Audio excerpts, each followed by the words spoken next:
बिस्मिल्लाहिर्रहमानिर्रहीम। अस्सलाम वालेकुम दोस्तों, उम्मीद करता हूँ आप दोस्त सब खैरियत से होंगे। दोस्तों तो आज हम बनाएंगे शाही दाल माश। बनाना नहायत आसान है, बहुत आसानी से बन जाती है। तो आप लोग से गुजारिश है कि हमारे चैनल को यार ज़रूर सब्सक्राइब करें, हमें सपोर्ट करें दोस्तों, और वीडियो मुकम्मल देखा करें। तो चलिए रेसिपी स्टार्ट करते हैं।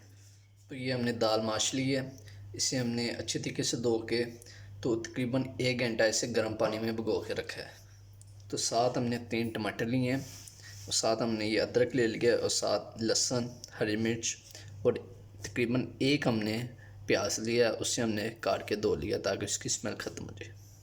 कढ़ाई रख लिया हमने चूल्हे पर, और नीचे हल्की सी आग चला लिया ताकि जो सा इसमें पानी है वो खुश्क हो जाए। तो अब इसमें 1 कप कुकिंग ऑयल का शामिल कर लेंगे, और नीचे आग कर देंगे तेज़ ताकि कुकिंग ऑयल जल्दी गर्म हो जाए। तो अब हमने इसमें प्याज का पेस्ट शामिल कर देंगे। यहाँ पे इन्हें सुनहरा कर लेंगे।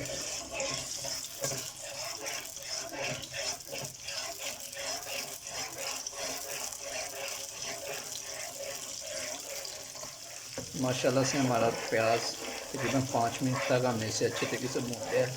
तो अब इसमें हम अदरक और लहसुन का पेस्ट शामिल कर देंगे। ये अदरक लहसुन का पेस्ट है, मैंने मिक्स कर लेते हैं।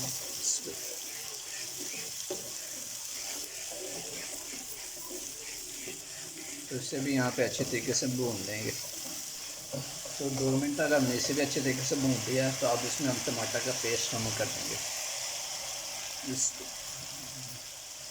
अब इसे कर लेते हैं मिक्स। टमाटर को भी 2 मिनट के लिए भून लेंगे ताकि इसका कच्चापन थोड़ा सा ख़त्म हो जाए।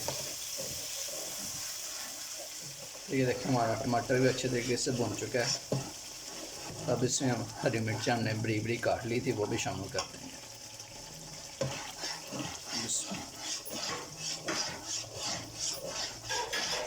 थोड़ा सा यहाँ पे भूनेंगे। तो 1 चम्मच यहाँ पे नमक का शामिल कर देंगे, 1 ही चम्मच हम सुरख मिर्च का शामिल कर देंगे, आधा चम्मच हल्दी का शामिल कर देंगे, और आधा चम्मच गर्म मसाले का शामिल कर देंगे, और आधा चम्मच यहाँ पे काली मिर्च का शामिल कर देंगे, आधा चम्मच सूखे धनिया का शामिल करेंगे। तो अब इसे मिक्स कर लेते हैं।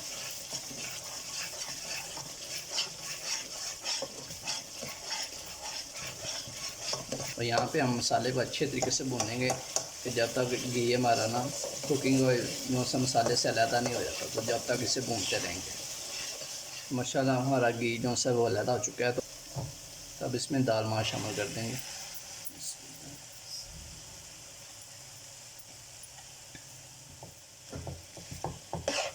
और अब इसे मिक्स कर ले अच्छे तरीके से। तो यहाँ पे आप लोगों ने तकरीबन 10 मिनट के लिए इसे भूनना है, अच्छे तरीके से भूनना है।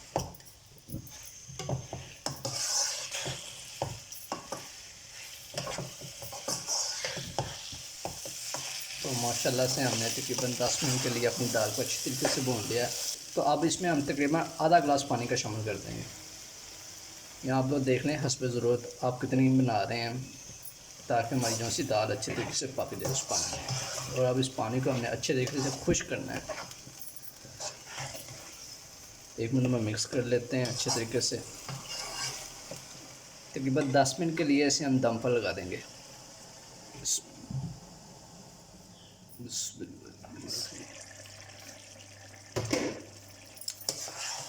आप लोग 2-2 मिनट के बाद दाल को मिक्स करते रहें, नहीं तो दाल नीचे लगने का डर होता है। इस तरह 2 मिनट के बाद इसे मिक्स कर दें अच्छे तरीके से, और फिर इसके ऊपर ढक्कन दे दें जब तक इसका पानी खुश्क नहीं हो जाता मुकम्मल। तो अब इसके ऊपर हम ढक्कन दे देते हैं, इसे पकने देते हैं अच्छे तरीके से।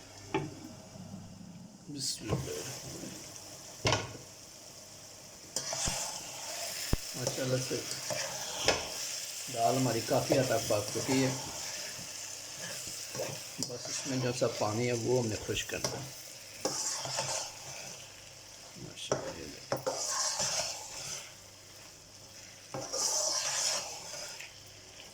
एक मिनट मिक्स करके ना अच्छी तरीके से, तो इसे हम दोबारा ढक्कन देंगे ताकि इसका जो सा पानी है वो खुश्क हो जाए, और दाल में भी थोड़ी सी कसर है तो वो भी पक जाएगी दाल।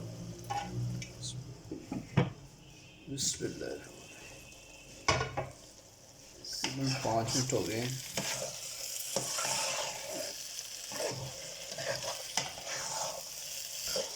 देखिए कितनी मज़ेदार या खुशबू आ रही है माशाल्लाह, बहुत मज़ेदार तैयार हो गया। तो अब इसके ऊपर हम हरा धनिया डाल देंगे माशाल्लाह। माशाल्लाह से हमारी दाल है जो सी अच्छी तरीके से पक चुकी है माशाल्लाह, बहुत ही मज़ेदार यार बनी। तो आप लोग भी इसी तरह तैयार कर सकते हैं घर में, कोई मुश्किल नहीं, बहुत आसानी से तैयार होती है और बड़ी मज़ेदार होती है। तो आप लोग से गुजारिश है कि हमारे चैनल को ज़रूर सब्सक्राइब करें, मेरी वीडियो मुकम्मल देखा करें, चैनल को विज़िट करते रहा करें, हमें अपनी दुआ में याद रखना दोस्तों। अल्लाह हाफिज़।